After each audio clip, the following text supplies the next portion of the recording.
8 बजे से गिनती शुरू हो जाएगी और फिर 10-11 बजे तक अमूमन ऐसा देखा जाता है कि बिल्कुल अमूमन ऐसा देखा जाता है कि 10-11 बजे तक स्थिति बिल्कुल साफ हो जाती है कि कहां पर किसकी सत्ता आने वाली है।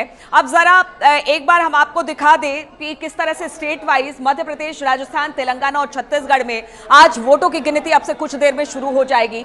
सबसे पहले मध्य प्रदेश की बात कर लेते हैं। मध्य प्रदेश में एग्जिट पोल के लिए बड़ी खुशखबरी लेकर आया है। शिवराज के चेहरे पर लोगों ने भरोसा दिलाया, लेकिन हालांकि इस बार शिवराज चेहरा नहीं थे।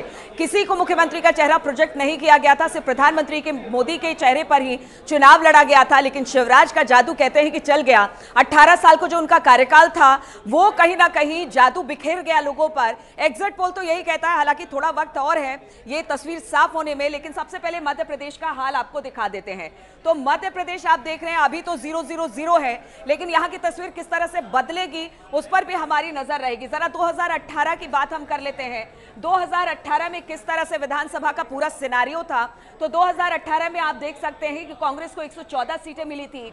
40.90% के साथ वोट प्रतिशत उसका रहा था। बीजेपी की बात की जाए तो 109 सीटें आई थी, 41.03% उसका वोट प्रतिशत रहा था। और अन्य के खाते में 7 सीटें गई थी, 8.07%।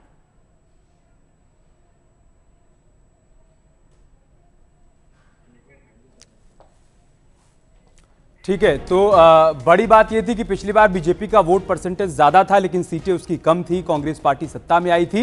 2020 में तस्वीर बदल गई थी। 2020 में जब ज्योतिरादित्य सिंधिया ने बगावत की और उनके साथ 22 विधायक बीजेपी में चले आए, उसके बाद यहां पर पिक्चर बदली और शिवराज सिंह चौहान एक बार फिर से सत्ता पर काबिज हो गए। ये हम आपको वो तस्वीरें दिखा रहे हैं जो अलग अलग दलों की तरफ से तैयारियां की गई हैं जश्न की। आप देखिए, क्योंकि हर पार्टी को ये भरोसा है, विश्वास है कि हम जो दावा कर रहे थे हमारा दावा पुख्ता है, हमारी जीत पक्की है, लिहाजा जश्न की तैयारियां भी की गई हैं। अलग अलग तरीके से यहाँ पर जश्न की तैयारियां की गई हैं। फिर चाहे हम छत्तीसगढ़ की बात करें, तेलंगाना की बात करें, मध्य प्रदेश की बात करें, राजस्थान की बात करें, ये फिलहाल कांग्रेस पार्टी के समर्थक दिखाई पड़ रहे हैं जिनको पूरा भरोसा है कि राहुल और प्रियंका की अगुवाई में कांग्रेस पार्टी कमाल करने वाली है। एक बार फिर से आकाश के पास चल लेते हैं जो कि रायपुर से हमारे साथ जुड़े हुए हैं। आकाश, देखिए, इस बार भूपेश बघेल की तरफ से दावा किया जा रहा था कि बीते 5 बरस में कांग्रेस पार्टी की सरकार ने जो कामकाज किया है उस कामकाज पर जनता मुहर लगाएगी और आंकड़ा पिछली बार के मुकाबले इस बार आगे निकल जाएगा। लेकिन जिस तरीके से बाद में प्रधानमंत्री मोदी बार बार छत्तीसगढ़ के दौरे पर गए, चुनावी सभाएं की, रैलियां की, उसके बाद बीजेपी को भरोसा हुआ कि लड़ाई यहां पर एक तरफा नहीं है, यहां पर मुकाबला कांटे का है। जी बिल्कुल, आप सही कह रहे हैं कि जब एक चुनाव 6 महीना या साल भर बचा हुआ था तो लग रहा था कि कांग्रेस कहीं ना कहीं आ गया। उसका एक कारण था कि किसान खुश थे। जो योजनाएं थी वो कांग्रेस दावा कर रही थी कि उन्होंने जन जन तक पहुंचाया। और एक छत्तीसगढ़ियावाद का जो दृश्य रचा गया, छत्तीसगढ़ियावाद जो फैलाया गया था, वो भी एक कांग्रेस के लिए बेहतर साबित हुआ था। लेकिन जैसे जैसे चुनाव करीब आया, यहाँ पर केंद्रीय संगठन ने अपने हाथ में ले लिया छत्तीसगढ़ का चुनाव भाजपा के। उसके बाद लगातार केंद्रीय मंत्रियों के दौरे चलते रहे, प्रधानमंत्री के कई दौरे हर संभाग में हुए। उसके बाद आप देखिए बड़े नेताओं के दौरे होते रहे। अमित शाह ने लगातार बैठक लिया, दौरे लिया। नतीजा ये हुआ कि कहीं ना कहीं जो भाजपा पीछे थी कांग्रेस से, वो सामने आकर खड़ी और एन चुनाव के समय कांटे की टक्कर देखी गई थी। राजनीतिक विशेषज्ञ भी ये मानते थे कि जो टक्कर देखी जा रही है कहीं ना कहीं इसमें जीत और हार तय कर पाना या पहले से बता पाना बिल्कुल भी संभव नहीं है। ये परिणाम ही चुनाव के वक्त ही पता चल पाएगा। भी जिस तरीके से एग्जिट पोल आए हैं उसमें भी ये देखा जा रहा है कि कहीं ना कहीं बहुत करीबी का मुकाबला आप देख रहे हैं। बिल्कुल, देखिए, जो एग्जिट पोल आया उसने सभी को चौंका दिया क्योंकि कांटे की टक्कर थी। लेकिन अब एग्जिट पोल क्या होगा वो आज हम आपको बताएंगे। अब चलिए लखनऊ चलते हैं जहां से संकेत मिश्रा हमारे साथ जुड़े हुए हैं।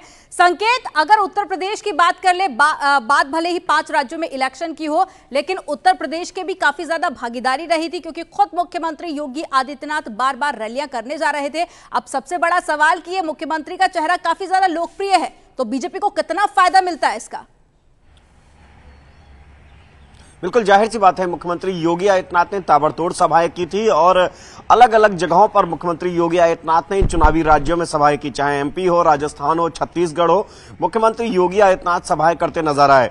और यही नहीं, जो उत्तर प्रदेश के तमाम जो बड़े नेता थे, चुनावी प्रबंधन में जो माहिर नेता थे, जो उत्तर प्रदेश सरकार में मंत्री थे, इन सभी ने लंबे समय तक इन चुनावी राज्यों में अपनी जिम्मेदारी को संभाला और भारतीय जनता पार्टी के उत्तर प्रदेश की जो टीम है उसने पूरी ताकत इन चुनावी राज्यों में झोंकी। राजस्थान में गोविंद नारायण शुक्ला जो कि उत्तर प्रदेश भाजपा से है, ये आलोक अवस्थी, ऐसे तमाम लोग राजस्थान में जमे रहे। इसके अलावा मध्य प्रदेश की अगर बात करें तो वहां पर चुनावी प्रबंधन का काम जेपीएस राठौर देखते रहे। पूरे मध्य प्रदेश का चुनावी प्रबंधन की जिम्मेदारी जेपीएस राठौर के कंधों पे थी। इसके अलावा डिप्टी सीएम ब्रजेश पाठक वहां पर मौजूद रहे, स्वतंत्र देव सिंह वहां पर मौजूद रहे।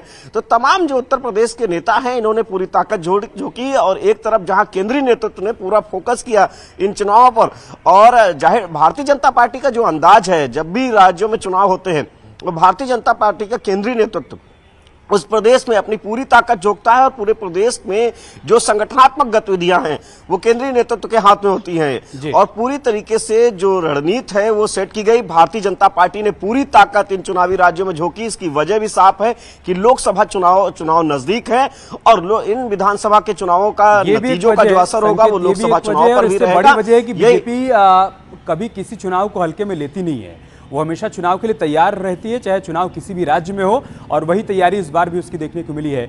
एक बार फिर से ऋषभ मणि के पास से लेते हैं, जो कि समाजवादी पार्टी कार्यालय के बाहर मौजूद हैं। ऋषभ है हमारे साथ?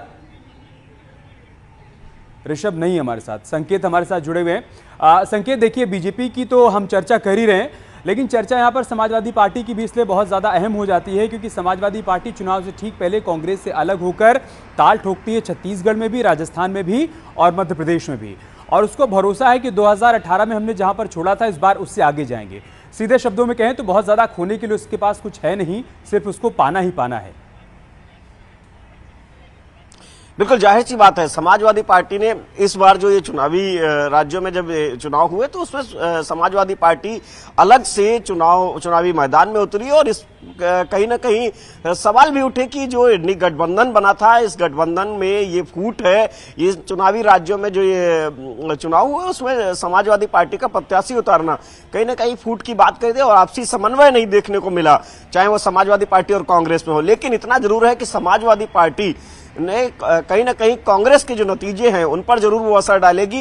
दरअसल भारतीय जनता पार्टी का अपना वोट बैंक है और भारतीय जनता पार्टी के वोट बैंक में सेंध लगाना इतना आसान नहीं रहता है।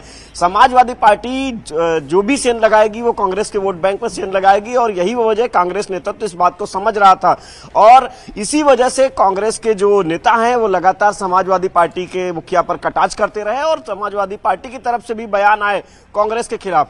तो जाहिर सी बात है कि ये खटास भी हुई सपा और कांग्रेस के बीच में इन चुनावी राज्यों में प्रत्याशी उतारने पर समाजवादी पार्टी की तरफ से। तो कहीं ना कहीं एक बात साफ है कि समाजवादी पार्टी के लिए खोने को जरूर कुछ नहीं है, जैसा आप कह रहे हैं, और पाने के लिए ही है। यही वो वजह जो रीजनल पार्टियां हैं उन्होंने इस बार ये कोशिश की कि इन चुनावों के माध्यम से उन्होंने कहीं ना कहीं लोकसभा चुनाव से पहले ये जो सेमीफाइनल माना जा रहा है लोकसभा चुनाव के, ये जो उसमें अकेले उतरने की मैदान में, चाहे वो बसपा हो, बसपा ने भी कहा बिल्कुल। देखिए 2024 से पहले जो 5 राज्यों के नतीजे आएंगे वो एक तरह से लिटमस टेस्ट होगा कि 2024 में वो कौन सी पार्टी है जो सबसे ज्यादा स्ट्रांग है। जानकारी साझा करने के लिए बहुत शुक्रिया, आप बने रहिएगा, आगे भी आपसे अपडेट लेंगे। लेकिन यहां पर रुक कर लेते हैं एक बड़ी खबर का। थोड़ी देर में देखिए बैलेट पेपर की गिनती हो जाएगी शुरू। न्यूज 18 पर आप देखिए महा कवरेज, थोड़ी देर में शुरू होगी काउंटिंग। सबसे पहले बैलेट पेपर की गिनती होगी और उसके बाद में जो ईवीएम से वोट डले थे उसकी गिनती होगी। तो न्यूज 18 पर आप सबसे तेज और सबसे सटीक नतीजे देखिए। 4 राज्यों के आज नतीजे आएंगे और सबसे तेज सबसे सटीक नतीजे हम आपको बताएंगे। और सबसे तेज और सबसे सटीक इसलिए कह रहे हैं क्योंकि चुनाव मतलब न्यूज 18 उत्तर प्रदेश उत्तराखंड, चुनाव मतलब न्यूज 18 नेटवर्क। और मतगणना की बात की जाए तो वहां पर अगर सबसे सटीक जानकारी, सबसे सही जानकारी कहीं आपको मिलती है तो न्यूज 18 नेटवर्क पर ही मिलती है। एक छोटा सा ब्रेक लेंगे, आप कहीं मत जाइएगा, ब्रेक से लौटेंगे तो जो टैली अभी आपको 00 दिखाई पड़ रही है इसके नंबर्स बदलने शुरू हो जाएंगे। आप बने रहे हमारे साथ।